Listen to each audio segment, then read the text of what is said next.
জীবনের মধ্যে কোরআনওয়ালাদেরকে আল্লাহ পাক সম্মানিত করেন। শুধু দুনিয়ার জমিনের মধ্যে সম্মান না, আখিরাতের সম্মানটা কি হতে পারে।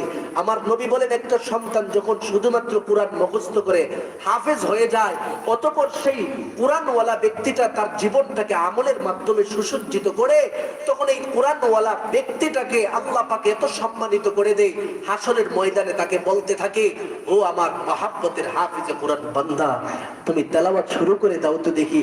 আমার মালিকের কালামটাকে তুমি সযত্নে তোমার সিনার মধ্যে ধারণ করেছিলা, একটু তেলাওয়াত করো। হাফেজে কোরআন এবার তেলাওয়াত শুরু করে দিবি।